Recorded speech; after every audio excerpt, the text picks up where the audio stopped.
Hi everyone, my name's James Rankin and this is the BAI show. I am here with Mr. Darren Keen, Keen on Property. Mate, thanks for coming along. Not a problem, anytime.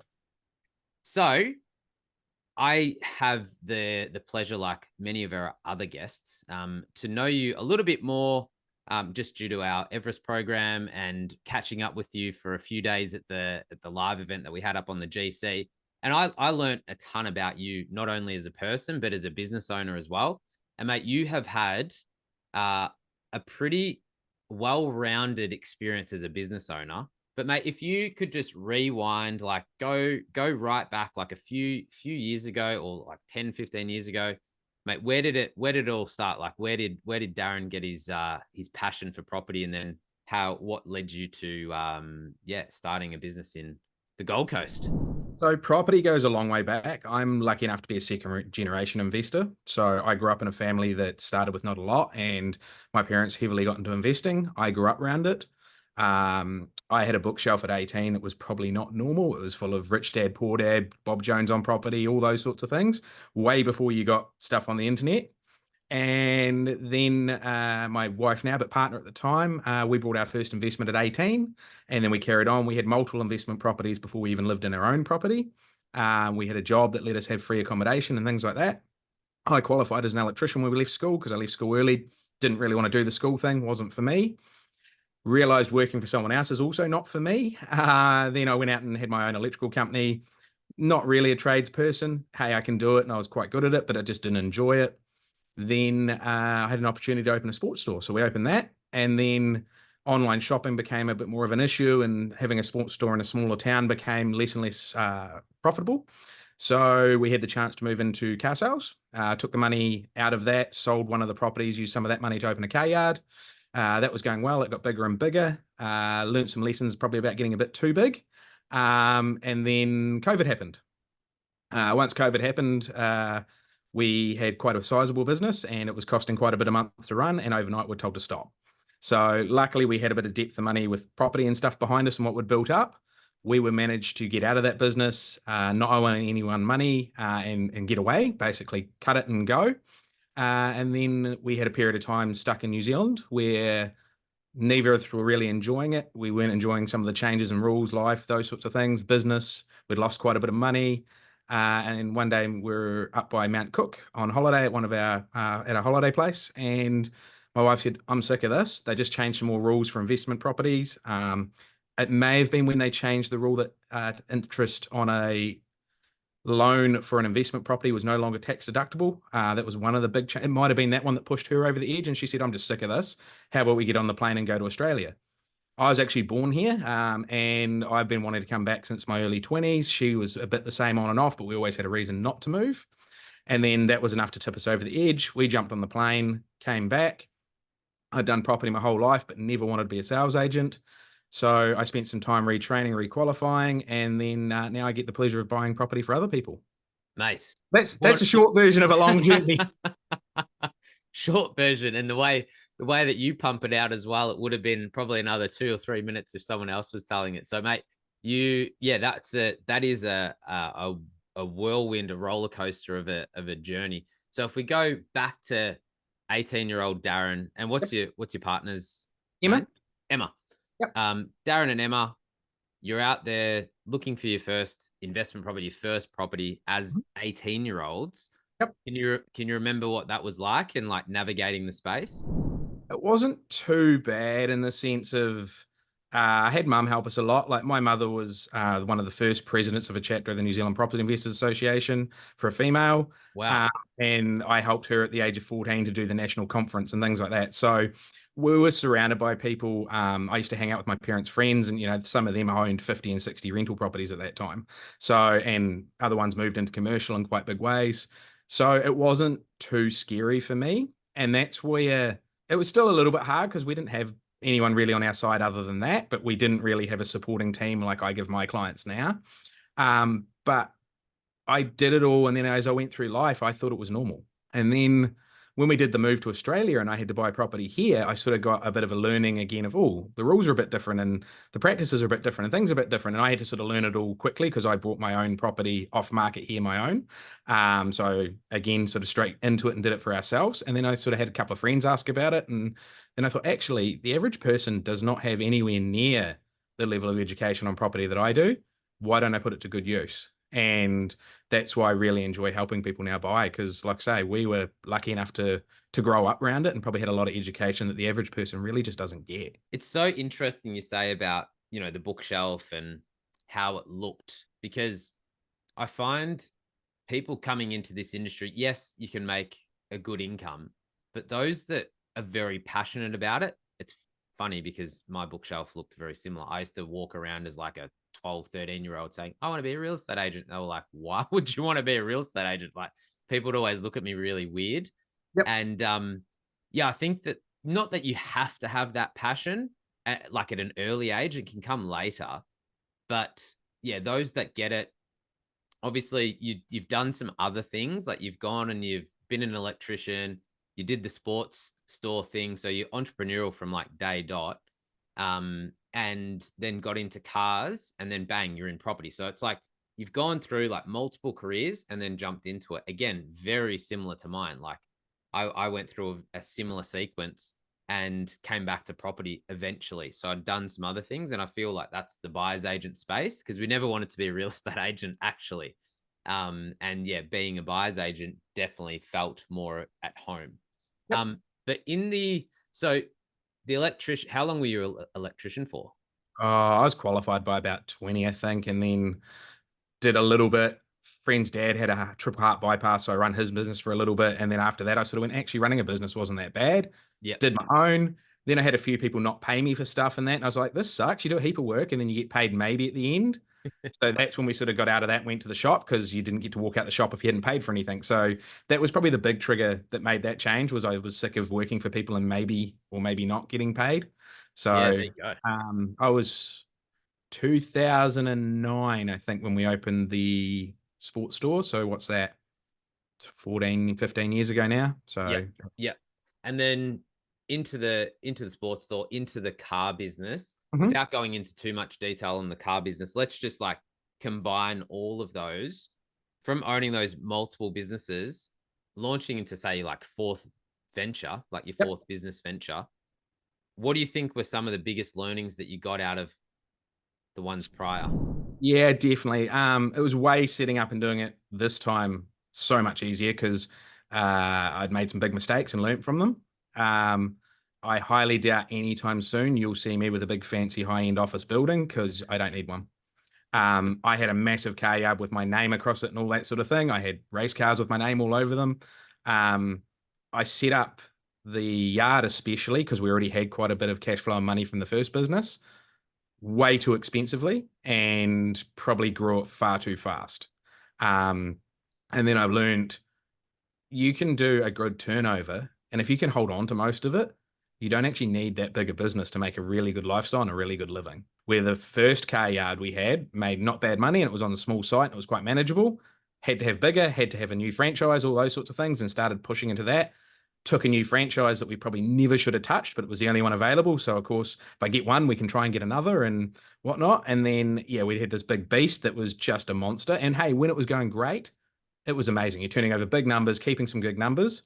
But when it stopped going great, it was backwards with big numbers real quick too. And looking at that business now, I can't speak for every car dealer out there, but I would say a lot of them have so much capital at risk for the number they actually make. Yeah, I can't remember. A business coach of mine used to work for Mercedes. Like he was the head salesperson for Mercedes, went into corporate at the end. It was, I'm pulling a number out of a hat, but it was something like $100 million in terms of like revenue turnover Yep. to make two. Yep. Like, yeah. Like low single digit returns are not uncommon. Yeah, it was crazy when he told me that. Like this whole freaking massive thing that you need to have as an outlay, $100 million in revenue turnover to take home 2%. It's freaking bonkers. Like, oh, we've got some balloons going. But yeah, apparently, like, and as you just said, that's common. You know what I mean? Like in those high volume industries, revenue isn't really the thing that's important. Hey, like it's No, and the more you scale it, the worse it gets, like yeah, real quick. yeah, So yeah, it was another one of those lessons we probably learned. Obviously, everything in regards to bookkeepers, GST, all those sorts of things were just normal for me. Obviously, some little changes when we moved country, but I set this one up quite slick and quite quickly on my own. I have a VA that works for me. I have a full-time bookkeeper and company that we use. I don't do much of that. I have a good accountant. So I have a lot of overhead bills that a lot of people would look at and go, "Oh my God, you pay an accountant that much every year, or you pay a bookkeeper that much every month." But I don't do anything. I just do the bit I'm really good at. And I learned the first time round, you can try and do everything to save money in a business, but quite often it actually slows you down a lot and you do the wrong things. And then also, I tried to scale my business too early the last time by trying to rehire me rather than rehire the people that are really easy to hire.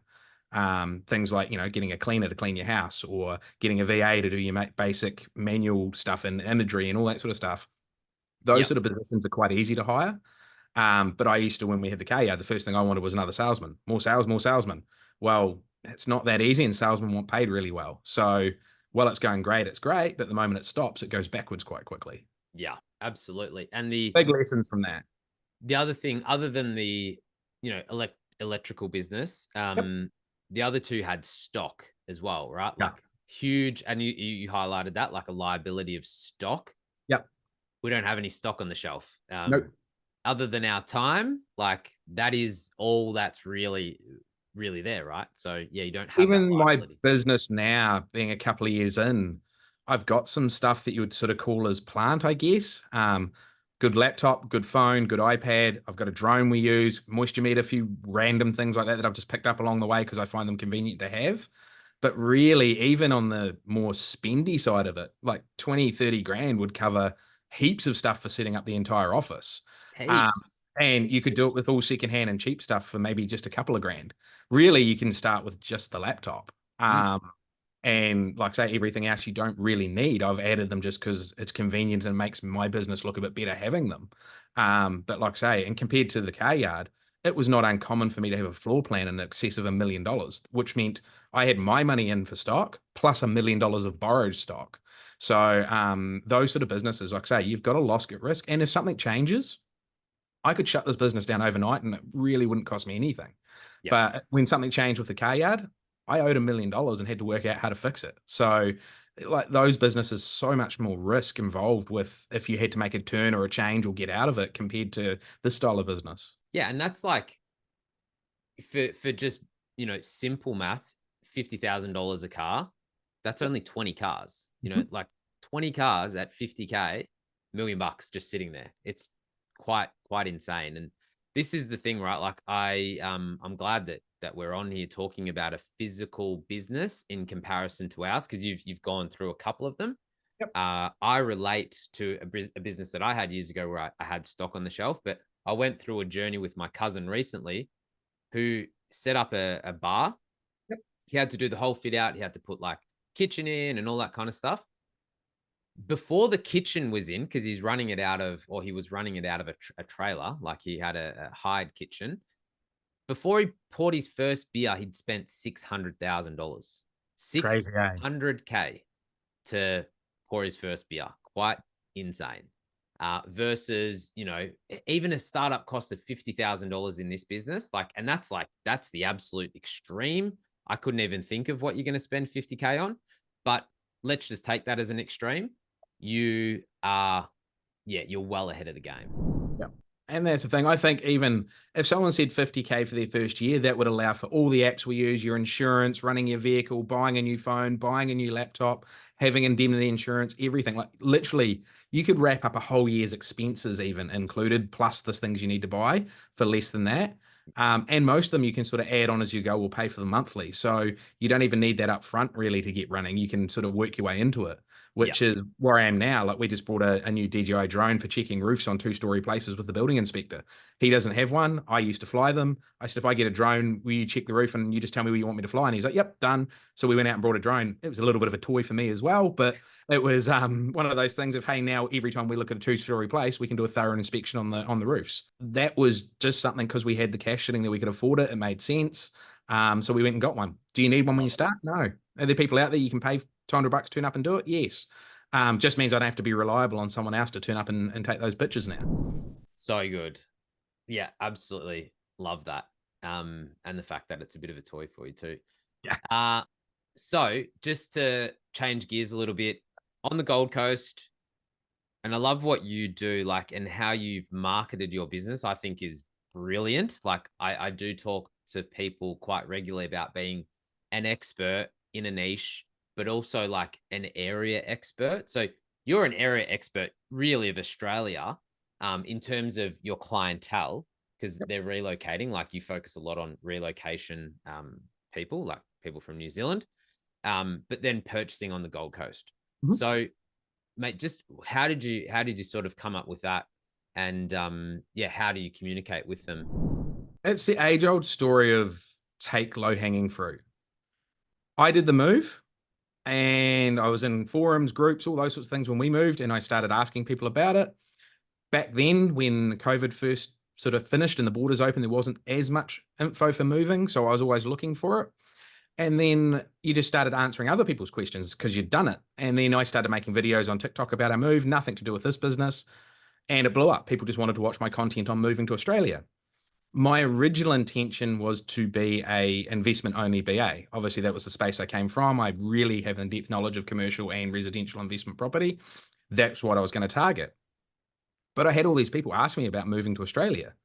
And it sort of dawned on me one day, well, they all got to live somewhere. Why don't I just focus on them?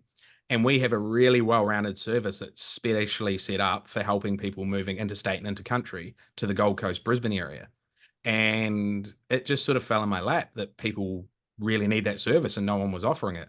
So as we started offering it more and more in depth and adding more and more to it, there would be very few people now that wouldn't argue would be one of the standouts in this area of the country. If you want to move there internationally, that's going to have all the information, everything you need, a podcast on moving, heaps of free information, all that sort of stuff. And then, yeah, we'll buy your property as well. Love it. It's so cool and it's freaking brilliant. Like I love marketing. I love like that whole aspect and just what you've done. Like I remember catching up probably November, December last year when we were in Palm Palm Yep. Beach, and you were telling me about like license changes or something like that in terms of their driver's license or something along those lines.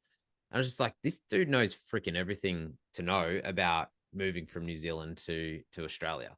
And that's why it's good because you do know everything. You know what I mean? You haven't dabbled in it.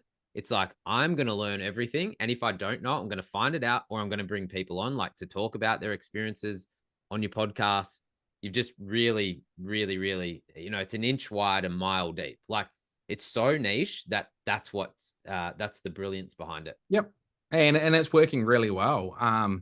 We do the odd investor client, but even I've just purchased a property this week in Hope Island for an investor. But it's some Kiwi investors living in Sydney that listened to my podcast because someone told them, "Oh, did you hear all this about moving?" They'd already moved, but they said, "Oh, we wish you had this information." And then they did some research. They reached out. They talked to me about possibly moving up here. Then we've decided they want to stay in Sydney and just lease an apartment for while they've got their jobs down there. But hey, let's start buying some property in Southeast Queensland because we're going to be there in the next 10 years. What can you build up for us in the journey? And that's where we're now doing their investment stuff with the intention of them moving up here. So again, it came from the niche of they were just other Kiwis that listened to our info and then thought, oh, we'll test this guy on investment property. And I'm as confident as anyone to buy investment property, but I'm just not chasing that work at the moment. But if it comes to me, we take it.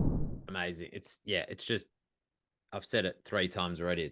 It's brilliant. So those of you that are listening, obviously Darren's got his market sewn up, but just think about stuff in a niche aspect. Like, can you refine, and know everything about that? You know what I mean? There's so many niches within our business, and the specialist wins. Like I honestly believe the specialist wins. And it's evident here. Mate, in terms of, like getting out there, and you've got your podcast, Mhm. there's a Facebook group as well. Were there any Yep. other initiatives like that you've really sort of Yeah, so I've got Facebook and Instagram, which have regular posts on our wins and business and all those sorts of things, which my VA does that regularly for me.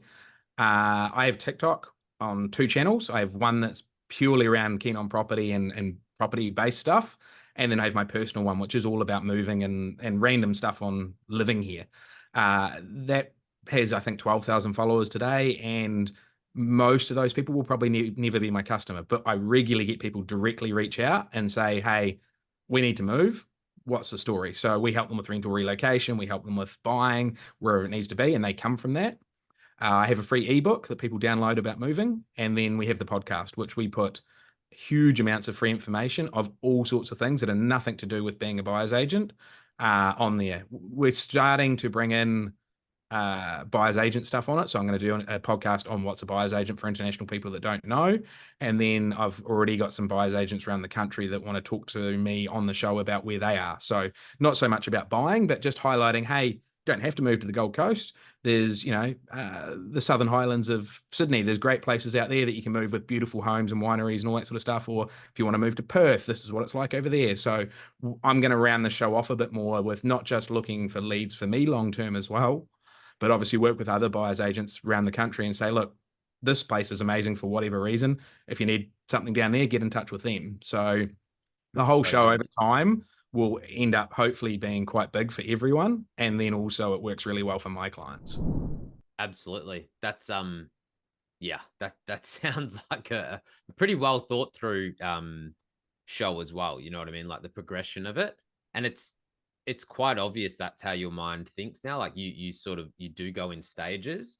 I'm gonna do this, I'm gonna do that. Like you just chip things off, but Yep. that's your direct focus. And it shows that you're gonna go hard at this particular thing, get it ticked off, go to the next stage, go to the next stage. So mate, hats off to you. It's not everyone can do it. Like we tend to make business hard, right? Like there's a process to follow, and it's usually just completing the work, like the Yep. action from 0 to 100%. Networking. So have you done anything outside of, like generating, we talk about referral partners or going to those sort of networking events. Has that been an impact on your business? Like, have you had any Yes, in success a few there? different ways. Obviously relocating, I lost all my connections in business when I moved. Um, I joined a networking group. I was going to that every week. I ended up even on the committee running the networking group for a while. And then out of that group, there's probably 5 or 6 people now that are very go-to people for my clients or me. Um, Obviously, we started working with some brokers in that, and we've got a couple of them we work with quite closely now to the point like I've got one broker. She will not even take phone calls from another buyer's agent now. She gets multiple phone calls. Hey, I just love to catch up with you. Can we have a coffee or whatever? She's like, sorry, I've got a buyer's agent we work with. I'm not that interested. Because we've made such a strong connection that if any of her clients need help, she'll tell me. Even to the point where she was talking to me the other day about a client potentially in Newcastle that needs to buy, and she said, "Can you help them?" I said, "No, but I know someone that can." So it's great when you've got great connections like that, and I've sort of worked on that. I haven't done too much business to business yet in the way of referral partners. I keep working on them, and I've got a good team, and I've got some people that really stand up for me now in places like Facebook and that, and say, "Hey, you need to talk to this guy. He's amazing." And it's something that's on the slow burn of us to keep ticking off is building those relationships up. But I've decided to do it in a way where I have 1 or 2 people very close, not try and work with multiples. Got it. Got it. Yeah, it's always interesting to know the dynamics between social and that traditional B2B model. Yep. But mate, on another note, like what does scale look like in your business? Obviously, we talk about the other businesses that you've had. Yep. What do you want out of this business, and like where does it go to over the next 12 to 24 months? I may consider bringing someone else on to help me, but I'm very controlling of the level of service I want to my clients. So I'm quite protective of that. Obviously, I have a full-time VA that works for me doing a lot of back-end work. I sub out a lot of my paperwork as such. I may end up bringing some sort of local administrator on or someone else to help me with videoing and all that sort of content, which I'm doing myself now. That's probably the next progression.